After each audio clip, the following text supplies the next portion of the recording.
Europe 1. Votre invité Sonia Mabrouk est le porte-parole du gouvernement. Bienvenue sur Europe 1 et bonjour Gabriel Attal. Bonjour Sonia Mabrouk. 3 semaines après son agression par un détenu djihadiste, Yvan Colonna est mort hier soir. Est-ce que vous craignez un regain de tension et de grande violence sur l'île ? Yvan Colonna est décédé hier des suites de ses blessures, 3 semaines après cette terrible agression dont il a été victime. Chacun sait les raisons qui ont conduit Yvan Colonna en prison. L'assassinat de sang-froid du préfet Erignac. Mais les circonstances dramatiques dans lesquelles il a été tué sont évidemment très choquantes. Et je devine ce qu'est la douleur de sa famille à qui je veux adresser ce matin mes condoléances. Il faut maintenant appeler au calme et au dialogue. Vous savez que Gérald Darmanin s'est rendu sur place. Il a rappelé l'action du gouvernement. Je veux rappeler qu'à la demande du Premier ministre, une inspection a été diligentée pour faire la lumière sur les conditions de cette agression.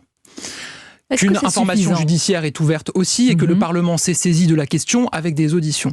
Donc moi, ce que je dis, c'est que toute la lumière sera faite sur l'enchaînement qui a conduit à cette situation qui n'est pas acceptable. La lumière, oui, monsieur Attal, mais c'est quand même, ça met justement en lumière ou en avant une faille béante de notre système pénitentiaire. Quelles sanctions dans la hiérarchie ? Il y a eu au minimum des négligences très graves. Manifestement, il y a un dysfonctionnement très grave.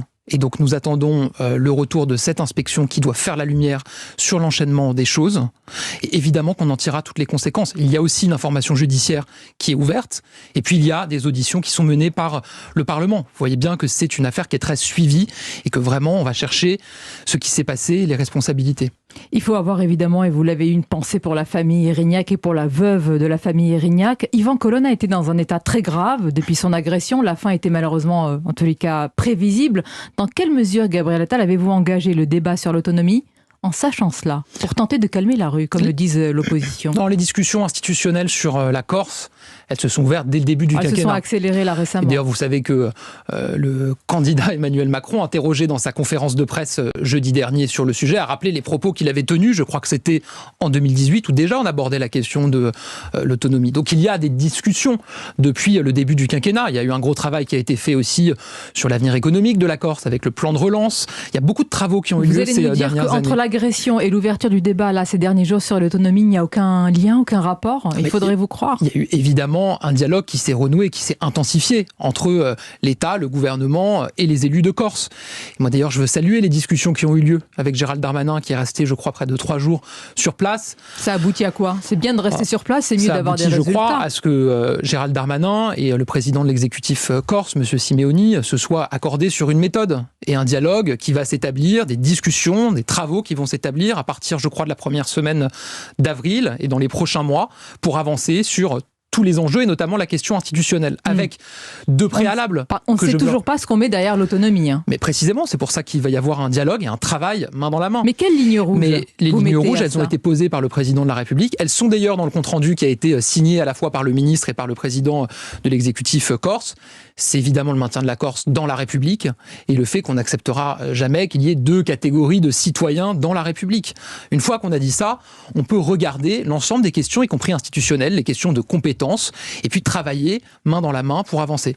Gabriel Attal, vous ouvrez un débat sur l'autonomie à quelques semaines du premier tour avec, on l'a entendu, des lignes rouges. Mais plus largement, Emmanuel Macron ne veut pas de débat. Il préfère un public choisi, des Français triés sur le volet pour poser des questions, un candidat qui survole l'élection, qui pense que c'est plié. C'est ça votre conception de la politique aujourd'hui ? Écoutez, Sonia Mabrouk, je constate que d'une manière générale, d'habitude, être sortant, c'est censé être un fardeau, qu'aujourd'hui les oppositions nous expliquent que ce serait un avantage. C'est donc que notre bilan doit être plutôt positif, si elles considèrent cela. Emmanuel Macron, il n'a pu être candidat que depuis 3 semaines. Certains candidats ont pu l'être depuis 2 ou 3 ans. Donc c'est normal qu'il n'ait pas encore pu faire tout ce que les autres candidats ont fait depuis 2 ans. C'est pas ce qu'il lui est reproché, c'est de ne pas descendre dans l'arène. Je m'inscris en faux avec ce que vous avez dit, parce qu'il y a du débat. Je rappelle qu'Emmanuel Macron a débattu, en tout cas répondu aux questions des journalistes pendant près de 4 heures dans une conférence de presse. Je rappelle qu'il a échangé avec des Français, D'abord à Poissy, ensuite à Pau. Vous avez une drôle de notion de qualifier l'échange. C'était pas des Français, comme vous l'avez dit, triés sur le volet. À Pau, je rappelle qu'ils ont été sélectionnés par la presse quotidienne régionale. Je crois le journal Sud-Ouest et la République des Pyrénées, qui ont sélectionné des Français pour interroger le président de la République, le candidat en l'occurrence dans ce cadre-là. Et évidemment qu'il va continuer à faire campagne autant qu'il le peut. Mais chacun comprend que dans la situation actuelle, sans débat, sans confrontation, mais je viens de vous dire, il y a du débat avec des journalistes, avec des éditorialistes, avec des Français. Ce sont eux qui aspirent à être président ou présidente en l'occurrence. D'ailleurs, ce matin, est-ce que face à moi, il y a le porte-parole du gouvernement ou un soutien d'Emmanuel Macron, ou les deux à la fois, mon capitaine? Vous savez, les choses sont assez classiques. Quand vous m'interrogez sur la politique gouvernementale, ça a été le cas sur la Corse, vous m'interrogerez peut-être sur l'Ukraine, c'est le porte-parole du gouvernement qui vous répond. Vous pouvez aussi me poser des questions plus politiques, ce que vous êtes en train de faire sur la campagne. À ce moment-là, c'est le soutien du président qui vous répond, mais tout comme quand je venais vous voir pendant la campagne des élections régionales, je parlais aussi en tant que porte-parole du gouvernement sur les dossiers gouvernementaux et responsable de la majorité sur les questions plus politiques. C'est évidemment le CSA, maintenant l'ARCOM, qui fait le décompte du temps de parole. Je le précise parce que c'est vrai que pour les auditeurs, c'est important de savoir comment ça se passe. Donc quand je réponds à vos questions sur la candidature du président, c'est décompté du temps de parole, des soutiens du président de la République, candidat. Donc, avant de mettre la casquette du soutien, vous gardez la casquette du porte-parole parce que je vais vous poser une question sur l'action du gouvernement. Selon nos confrères du Figaro ce matin, le gouvernement, Gabriel Attal, envisage de taxer les super profits sous forme d'une taxe exceptionnelle sur les entreprises énergétiques. Est-ce que c'est une option sérieuse? Non, Bruno Le Maire s'est exprimé sur le sujet encore dimanche et a indiqué que cette option n'avait pas été retenue. Nous, ce qu'on souhaite, c'est que tout le monde participe à l'effort. Et qu'évidemment, une entreprise, dès lors qu'elle engrange des bénéfices, doit participer à l'effort. C'est ce qu'on a demandé, y compris au groupe pétrolier. Et d'ailleurs, vous aurez noté que Total, par exemple, a annoncé qu'ils allaient participer à l'effort pour faire baisser le coût du carburant pour les Français. Le gouvernement a annoncé une baisse de 15 centimes au litre, qui entrera en vigueur au 1er avril. Et Total a annoncé qu'ils allaient participer à l'effort en baissant de 10 centimes au litre l'essence dans leur station. Bien, alors expliquez-nous cette option, cette taxe, c'est quoi? C'est un bâton? C'est une épée de Damoclès? Au cas où les efforts ne sont pas suffisants, que les super profits seraient importants, eh bien vous la mettrez en place? Je ne crois pas, c'est un journal qui met ça en avant. Nous, vous savez que... Donc vous fermez la porte ce matin à cette taxe? Bruno Le Maire l'avait fait dimanche. Vous, ce matin. Mais vous savez, nous, notre objectif, c'est évidemment que les entreprises puissent participer quand elles le peuvent à l'effort. C'est aussi de maintenir l'attractivité qu'on a retrouvée pour notre pays. On est constant depuis 2017 en n'augmentant pas les impôts, Monsieur Attal, en ne créant pas de taxes. Qu'il n'y aura pas cette C'est pour taxe. ça que la France est redevenue depuis 3 ans le pays le plus attractif en Europe pour les investissements étrangers. On entend. Pour la réputation dans tous les et baromètres l'attractivité internationaux, c'est ça qui est constaté. Aussi parce qu'on a cette cohérence et cette ligne dont on ne déroge pas. Donc vous ne dérogerez pas, donc il n'y aura pas de taxe sur les super profits. Je m'inscris dans la suite des propos de mon collègue Bruno Le Maire, ministre de l'économie, des finances et de la relance. Même s'il y a une fronde contre la hausse des prix, même s'il y a des dépôts de carburant qui sont bloqués, vous n'irez pas sur cette option-là. Je vous ai dit qu'on fait en sorte que les entreprises, et notamment les pétroliers, participent à l'effort. Sur le pouvoir d'achat, justement, face à l'envolée des prix, il y a une candidate à la présidentielle qui a très tôt préempté ce sujet, c'est Marine Le Pen. Elle est aujourd'hui la candidate du pouvoir d'achat. Moi, vous savez, je crois que la première garantie du pouvoir d'achat, c'est le travail et c'est l'emploi. C'est pas ma question, mais oui, mais je vous réponds. Je vais vous le dire, je vais y venir. Je ne vois pas ce qui, dans le programme de Marine Le Pen, permettrait de créer davantage d'emplois pour les Français. Vraiment, vous voulez et de garantir du travail pour les Français. Propositions vous pouvez, mais en tout cas, moi, je constate qu'il y a une ligne qui engendrerait une destruction d'attractivité pour notre pays, une diminution des échanges à l'international et notamment en Europe vu la ligne qui est la sienne. Or, précisément, ce dont on a besoin, c'est de continuer à créer des emplois en France. On a le taux de chômage le plus bas depuis 15 ans, le taux de chômage des jeunes le plus bas depuis 40 ans, le taux d'emploi le plus haut depuis qu'il est mesuré. Vous avez des centaines de milliers de Français qui ont retrouvé un emploi l'an dernier grâce à cette politique. Avant de faire le projet d'Emmanuel Macron et le bilan. Mais ce que je vous dis, c'est que est-ce que ces candidats Marine Le Pen ou Jean-Luc Mélenchon sont les candidats qui apparaissent comme ceux qui protègent les plus fragiles aujourd'hui? Vous me demandez quelle est la première garantie du pouvoir d'achat, et moi je le dis, c'est l'emploi. Et pour ça, il faut une politique qui permet de créer des emplois.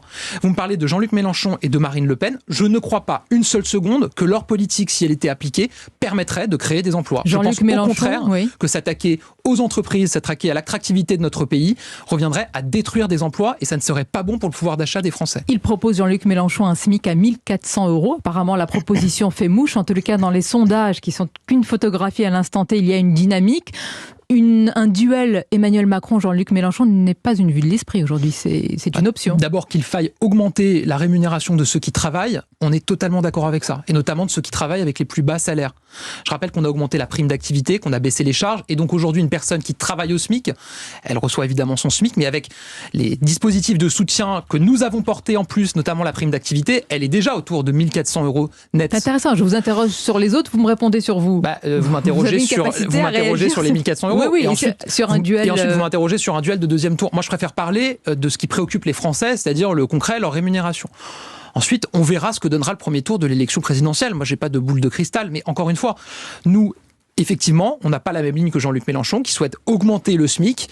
Faire ça de manière uniforme pour toutes les entreprises de notre pays, ça reviendrait à détruire de l'emploi, notamment dans les PME, chez les artisans, chez les commerçants. Donc nous, la ligne qu'on suit, c'est pour répondre vraiment très concrètement à votre question, c'est d'augmenter la rémunération de ceux qui travaillent avec les plus bas salaires en les soutenant dans leur pouvoir d'achat avec des dispositifs qui sont financés par l'État. Et pourtant, malgré ce que vous dites, le projet d'Emmanuel Macron, Gabriel Attal, est vu par certains comme un projet de droite et de droite. Elle est où votre jambe gauche, oubliée, disparue ? Je constate que ça fait 5 ans qu'on entend des commentateurs ou des responsables politiques expliquer qu'on serait de droite ou qu'on serait de gauche. Vous n'allez pas me dire que vous vous en fichez royalement, présidentiellement ce matin. Retraite à 60 peut-être. Mais à la fin, je pense que retraite à 65 ans, réforme pour conditionner le RSA. Si ce n'est pas de droite, où est votre boussole politique, ce que je vous dis, c'est que on entend des gens nous dire ça depuis 5 ans. Qu'à la fin, je pense que les Français, ils regardent très concrètement ce qui a changé pour eux. Et le bilan que je vous donnais à l'instant sur le taux de chômage le plus bas depuis 15 ans, je ne sais pas si les Français se disent que c'est de droite ou de gauche, en tout cas c'est utile pour eux. L'an dernier, il y a eu 720 000 jeunes en apprentissage, un record historique, ils étaient moins de 300 000 avant 2017. Est-ce que les Français qui nous écoutent se demandent si c'est de droite ou de gauche ? Non, ils se disent que c'est utile pour les jeunes, pour les entreprises et pour le pays. Et donc là, notre programme, qu'est-ce qu'il prévoit ? Il prévoit des mesures qui, notamment, vont nous permettre d'atteindre le plein emploi dans 5 ans.